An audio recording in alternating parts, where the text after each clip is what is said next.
बाबा, मैं आपसे रहनुमाई लेना चाह रही हूँ। दरअसल मैं और मेरी नंद साइकोलॉजी के स्टूडेंट्स हैं। हम दोनों ही एडीसीपी कर रहे हैं। हम दुआ सिस्टम का हिस्सा बनना चाहते हैं और दुआएं भी करवाती हूँ। मैं ये पूछना चाहती हूँ कि इस फील्ड में रह के दुआ का काम कैसे करें। यानी जो पेशेंट आता है वो हॉस्पिटल में फ़ीस देकर आता है। मैं इसे अस्तगफिरुल्लाह दुआ और सूरह रहमान बेच तो नहीं सकती। अब मैं इस सिस्टम में काम कैसे कंटिन्यू करूं? मुझे पेशेंट को दुआ करवानी चाहिए। अगर मैं दुआ करवाती हूं तो फ़ीस नहीं ले सकती, और इस तरह मैं प्रोफेशन को लेके नहीं चल सकती। प्लीज़ मुझे गाइड कर दें कि मैं दुआ और प्रोफेशन को एक साथ कैसे चलाऊं। पुत्र जी, नंबर 1 तो अल्लाह करीम ने आपकी नीयत देखनी है। अब मेरा भी ये मसला था बिल्कुल आपकी तरह। जब मैं नया नया बाबा जी से मिला और उन्होंने मेरे से वादा ले लिया कि आगे बताओगे, मैंने कहा मैं बता दूंगा। अब इत्तेफाक हॉस्पिटल जैसे हॉस्पिटल में या Nawaz Sharif social security hospital था, वहाँ हार्ट सर्जरी के पेशेंट्स थे। जनरल हॉस्पिटल में भी मैं उन दिनों ट्रेनिंग स्टार्ट कर रहा था, तो वहाँ बहुत ही गरीब क्लास आती थी। तो ये सारे लोग जो थे उनको डॉक्टरी भी करना, क्योंकि हॉस्पिटल में जो मरीज़ आ रहा है यूँ समझें कि वो तो एलोपैथिक ट्रीटमेंट के लिए आ रहा है, और पर्टिकुलरली प्राइवेट जो हॉस्पिटल है वहाँ पे तो उसने पैसे भी दिए हुए हैं, और प्राइवेट अस्पताल वाला भी पैसे कमाने भी बैठा हुआ है। तो वहाँ आप अगर मुफ्त दवाई उनके नज़दीक आप अपना चूरन बेचना शुरू करेंगे तो वो गुस्सा भी करेंगे, नौकरी से भी आप जाएंगे, और मरीज़ भी शिकायत लगा देते हैं। मरीज़ भी ये कहते हैं, इस तरह की बातें बहुत सुननी पड़ती है। शिकायत में वो कह देते हैं जी ये कौन डॉक्टर बैठाई हुई है या बैठाया हुआ है आपने, तो इसने तो उल्टा। और ये साइकी के पेशेंट जो होते हैं ये तो वैसे ही अजीबोगरीब तरीके से, हाथी की सूंड छोटी होती है और ये कान जल्दी पकड़ लेते हैं अपना घुमा के। तो ये इस तरीके से बात करते हैं, जी इसने तो मुझे गिल्टी कॉन्शियस कर दिया, ये तो मुझे कह रही है कि आप माफ़ नहीं कर रहे, आपको कोई माफ़ नहीं कर रहा। तो इसलिए इनसे बड़े ध्यान से बात करनी है। ये पूरी दुनिया में जो डॉक्टर्स देख रहे हो, पिंडी इस्लामाबाद में एक हार्ट सर्जन है डॉक्टर मारूफ साहिबा, तो पिम्स हॉस्पिटल में उन दिनों वो कर रही थी, मेरे ख्याल अभी भी वही है हार्ट सर्जन। तो वो स्पेशली लाहौर आई थी एक दुआ सेशन में, और उन्होंने मेरे से ये सवाल किए कि मैं इससे, अल्लाह ने उन्हें शिफा दी जिस चीज़ से भी वो निकली, वो तो उनका है, किसी सेमिनार में शायद उन्होंने बताया भी हुआ। तो वो बड़े जज्बे से उन्होंने वहाँ पे सिर्फ पिम्स में बताना शुरू किया, बल्कि एक दुआ रूम या सूरह रहमान रूम या आईसीयू में बताना शुरू किया उन्होंने। लेकिन ये सारे उनके सवाल थे, खुद मेरे ये सवाल थे। तो मैंने पूरी ऑनेस्टी से, मैं ख्याल उस दुआ सेशन में तो कुछ 4 घंटे 3-4 घंटे बैठ कर मैंने ये सारी बात कही थी। आज आप भी यही सवाल पूछ रहे हो, और भी दुनिया के मुख्तलिफ कोनों से कई डॉक्टर्स या मेडिकल फील्ड के लोग या साइंटिफिक फील्ड के लोग जो हैं वो ये सवाल करते हैं। इसका कई बार जवाब मैंने दिया भी है। इसको दोबारा आपके नज़रिए से, जो इस तरीके से आप कह रहे हो कि आपके पेशेंट्स जो हैं ये ज़्यादा ख़तरनाक है, मैंने कहा ना कि वो हर्ट भी हो सकते हैं, उनके घर वाले भी हर्ट हो सकते हैं कि लो जी इन्होंने तो उल्टा हमारा ही कसूर निकाल दिया, या अम्मी अब्बू का निकाल दिया या बड़ों को। तो आपने इन बातों में नहीं जाना, बस उन्हें ये कहना है कि ये एक तरीका इलाज है, अगर आप करना चाहते हैं तो इसको कर लें, दिल साफ़ करके, सबको माफ़ करके, और अपनी गलतियों पे शर्मिंदा हो गए अल्लाह के आगे पेश हो जाए। नहीं तो ये भी ना बोलें, बस उन्हें कहें ऐसे 7 दिन सुन लो और प्यार बन जाओ। प्यार से 3 बार अल्लाह कहो, प्यार से अपने खालिक मालिक को पुकारो। क्योंकि हो सकता है आप दूसरे मुल्क, ऐसे मुल्क में बैठे हों जो अल्लाह को नहीं मानते या लफ्ज़ अल्लाह से चिढ़ते हैं। आजकल इस जंग के माहौल में मैं देख रहा हूँ कहीं पर भी कोई पॉजिटिव पोस्ट लगी होती है जिसमें दोनों फ्री कैन को जंग बंद करने के लिए आम पब्लिक कह रही होती है, या कोई बंदा लिखता है या कहता है कि हम सुलह कर लें या अमन की तरफ आएँ या अल्लाह की खातिर सुलह करें, अल्लाह की ज़मीन पे फसाद ना करें। तो वो नीचे कई बार नॉन मुस्लिम्स ने अल्लाह की गालियाँ लिखी होती हैं। वो कहते हैं मुसलमानों का जो अल्लाह है मुसलमान, हालांकि सबको बनाने वाला एक ही है, नाम जो मर्जी रखते रहिए। तो वो कॉन्सेप्ट ही नहीं है कि कौन किसको क्या कही जा रहा है। तो इसलिए ऐसे मरीज़ों के साथ भी आपने नंबर 1 ये कि आपने, आपकी नीयत को अल्लाह जानता है कि आप पैसे लेने के लिए या उस बंदे से किसी भी किस्म की मटीरियलिस्टिक गेन की बजाय उसी की भलाई के लिए उसको एक तरीका इलाज बता रहे हैं। चूँकि वो हॉस्पिटल में आ रहा है या प्राइवेट फैसिलिटी में आ रहा है या पब्लिक सेक्टर में भी आ रहा हो, वो एलोपैथिक तरीके के लिए लाया, या एक हकीम साहब के पास कोई बंदा दवाई लेने आता है या एक होम्योपैथ के पास दवाई लेने आता है, इसका मतलब है कि वो होम्योपैथी से कन्विंस्ड है या वो होम्योपैथी से दवाई लेना चाहता है या तरीका इलाज कराना चाहता है। आगे से होम्योपैथ साहब उसको होम्योपैथी की दवाई देने की बजाय सूरह रहमान का पहले हथे बताना शुरू कर दें या एलोपैथी की दवाई बताना शुरू कर दें, तो वो गुस्सा खा जाएगा। वो कहेगा भाई जी पैनाडाल तो मैं भी घर बैठा खा रहा था, मैनू पता ही है, तुसी अपनी गल जेड़ा तेरा सप है वो छड़।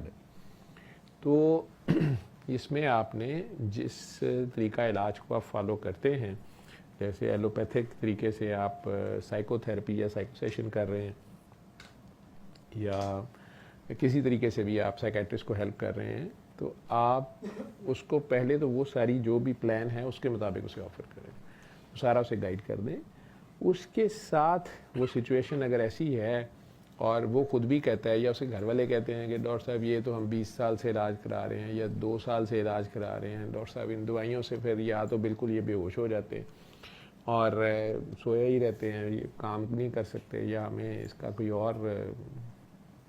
कोई दवाइयों के अलावा कुछ नहीं है, कई तो लोग इसका खुद भी कह देते हैं। फिर दूसरी बात ये कि जब आप आउटडोर कर रहे हैं या क्लिनिक कर रहे हैं और पेशेंट्स वेट कर रहे हैं, तो अगर आप हर एक को इतनी डिटेल से ये बताना शुरू करेंगे तो दूसरे पेशेंट जो वेटिंग में है वो शोर कर सकते हैं, हॉस्पिटल वालों को एतराज़ हो सकता है, या आपने उनसे अगर कमरा किराए पे लिया हुआ है कि 3 घंटे में आपने उन्हें 3 घंटे का उनको किराया देना चाहे, 60,000 किराया देना है, तो 3 घंटे में अगर आप हर एक को मेरी तरह दुआ कराना शुरू हो गए तो 3 घंटे में तो 3 ही मरीज़ आप देखेंगे, घंटा घंटा उन्हें दुआ कराते रहेंगे या बिठा के उनकी बातें सुनते रहेंगे, तो वो 60,000 भी फिर जेब से देंगे। अगर हॉस्पिटल वालों ने आपसे, जैसे 2 तरीक़ाकार हैं प्राइवेट हॉस्पिटल में, या उन्होंने आपसे किया हुआ है जी 70-30 आप मरीज़ से फ़ीस हम लेंगे, उसमें से 30% हमारा होगा, 70% आपका होगा, तो वो फिर चाहेंगे कि उतने टाइम में ज़्यादा से ज़्यादा मरीज़ देखे जाएँ। वो अगर देखेंगे डॉक्टर साहब अंदर AC पखा ला के और बैठे रहते ने, गप्पा मारते रहते ने, पता नहीं की करते हैं, तो वो भी तंग होंगे, आपको वो सलाम अलैकुम कह देंगे, नौकरी भी जाएगी। तो इसलिए आपने डॉक्टरी तो डॉक्टरी तरीके से ही करनी है। मरीज़ को बैठा हो, सीट पे गर्म भी ना हो उसकी, तो उसको उठाने की करें, या साथ वाले कमरे में जैसे बड़े डॉक्टर्स करते हैं, कर्टन लगे होते हैं, 4-5 बकरे नहीं वो मरीज़ लिटाए होते हैं और जूनियर ने STD होती है और पहले ही दवाइयाँ शोइयाँ थोड़ी उसने लिखी होती हैं, BP लिया होता है या नहीं, बस एंटर किया होता है, या जिस तरह का भी लिया होता है, लेना आता है नहीं लेना आता, वो सारे तेज़ी से एक कर्टन, क्योंकि मरीज़ भी तो जो है ना, साढ़े भी मरीज़ रिश्तेदारी कढ़न लग पैंदे ना, डॉक्टर साहब वैसे खाना की है, होंगे जो मर्जी खाओ, नहीं डॉक्टर साहब वैसे धनिया पा लिए, तो डॉक्टर साहब ने आप धनिया पीता होंगे हो गए निकल जाते, ठीक है। तो वो और माइंड भी नहीं करते मरीज़, इन बातों को नहीं प्राइवेट सेटअप में माइंड करते, 6-6 घंटे बैठे रहते हैं कि बड़े बड़े प्रोफैसर साहब ने तो बड़ी मुश्किल टाइम लब्भा, बल्कि रिसैप्शनिस्ट को 5,000 लाया है, तो फिर उन्हें एमरजेंसी टाइम लैके देता है, तो वहाँ नहीं होता। ये दुआ का बताना शुरू करेंगे तो ये आपके सर पे चढ़ के नाचना भी शुरू कर देंगे, मुफ्त की चूँकि होती है, तो वो साथ ये भी कहेंगे बाजी छेती दस, या उठेंगे नहीं फिर, अच्छा होर दसो फिर की करना है, किस तरह करनी है। तो ये आपको बड़ा ब्रीफ रहना पड़ेगा। इसके लिए वो कार्ड सा भी है, वो भी हॉस्पिटल में हो सकता है आप पे एतराज़ हो जाए प्राइवेट सेटअप में कि ये आप क्या अपना चूरन बेच रही हैं, फिर आप खातून है बेटा, आपका फ़ोन नंबर लिखा होता है, बहुत से बदबख्त ये समझते हैं कि बहाने ना अपना नंबर सुट रही है, ठीक है। तो आपने उन्हें जो भी आपका तरीका इलाज है वो तो ऑफ़र कर देना।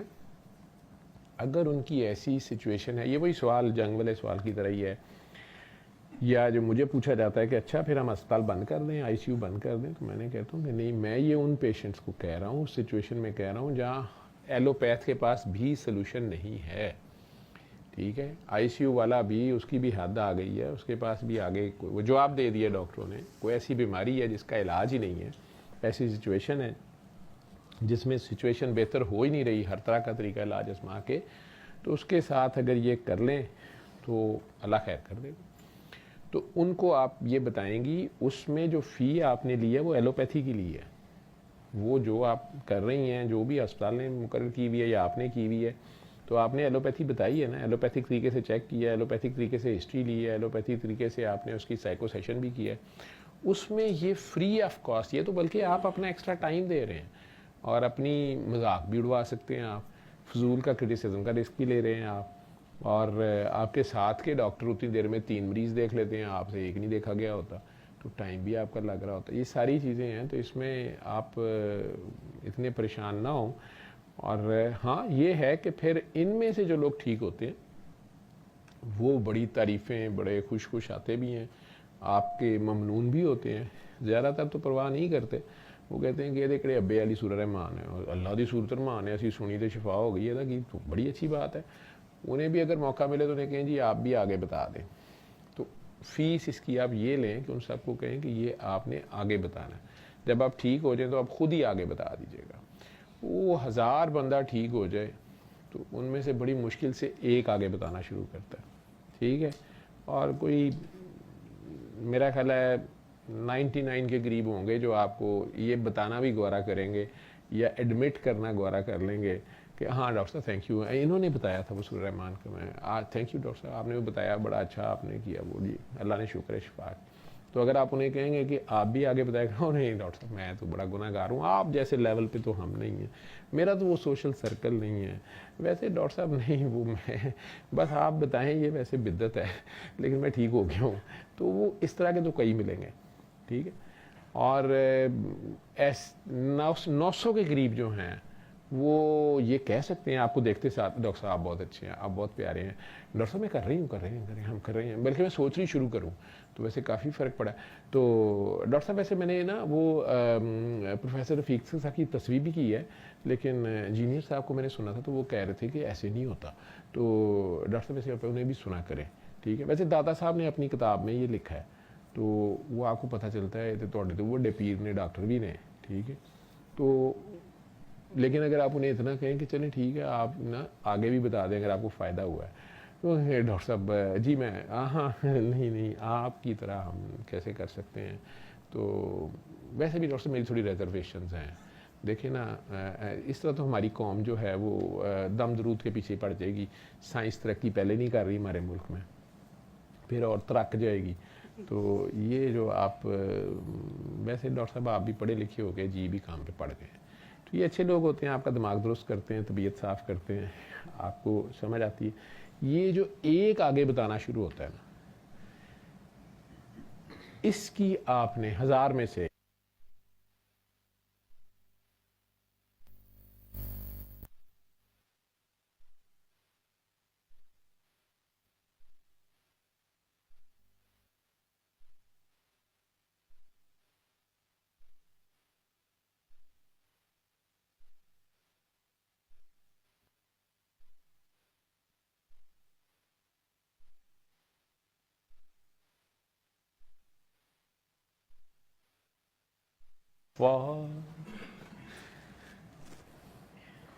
पता नहीं मैं ना ही पुठा तो नहीं ले लिया, स्टीवी वंडर साहब भी माइंड कर जाए, या मेरा वो रिचर्ड था, लायनल रिची था शायद, आई थिंक लायनल रिची था जिसका एक गाना था, मैंने दोनों मिक्स कर दिए।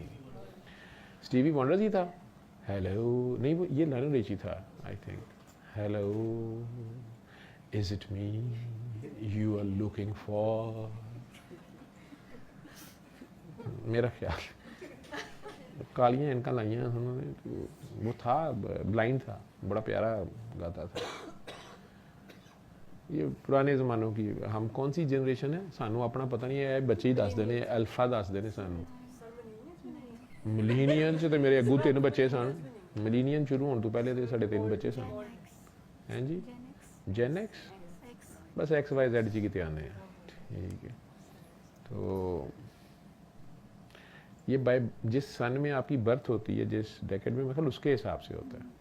तो मेरा ख्याल है ये जो उससे पीछे आजकल बड़े बदनाम हैं, जो ट्रंप वगैरह कौन से हैं, बूमर्स, मेरा ख्याल है बूमर से ना सानू पा दो कि, क्योंकि मैं 60s का तो हूँ, बूमर शायद 50s वाले हैं,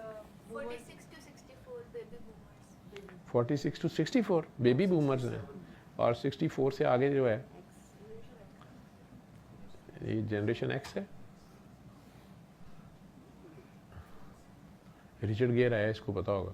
क्यों सर 64 से ऑनवर्ड कौन सी जनरेशन है? बेबी बूमर 64 पे ख़त्म हो गए। ठीक है,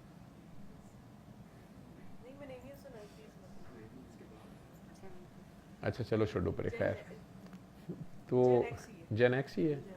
चलो ठीक है, डबल एक्स तो नहीं गई, सिंगल एक्स, ठीक है।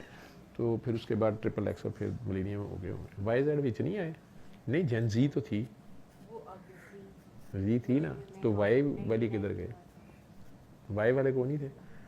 चलो अल्लाह भला करे, दाइयां दा जड़ियां हिसाब रख दियां ने, ठीक है। मीडिया च भी दाइयां होंदियां ने ना, खबर पैदा भी कर दियां ने, ਉਹਦਾ ध्यान भी रखदियां ने, ਉਹਦਾ ओरिजिन भी इन्हां नूं पता हुंदा है कि ਇਹ कित्थों आई किधर गई।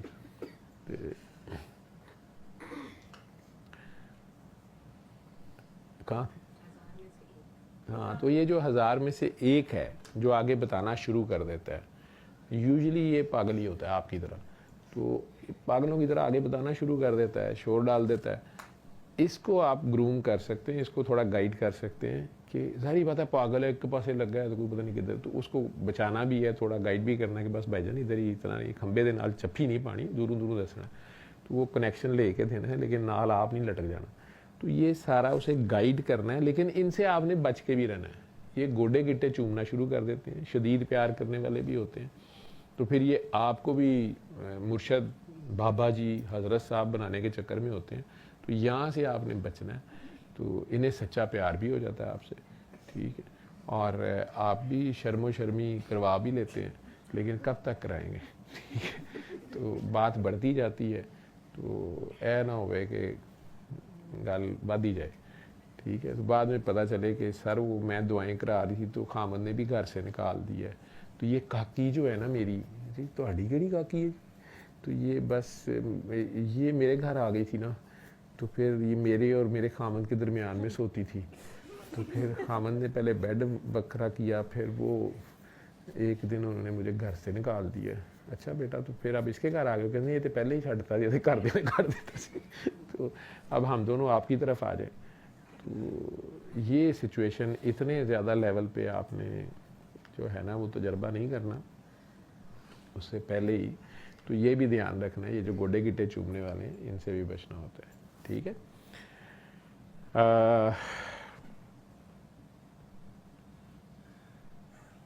जब आप ये बता रहे हैं तो इसके बदले में आप ना किसी से फ़ीस ले रहे हैं, ना कोई डिमांड कर रहे हैं, तो अल्लाह ताला आपकी नीयत को जानता है।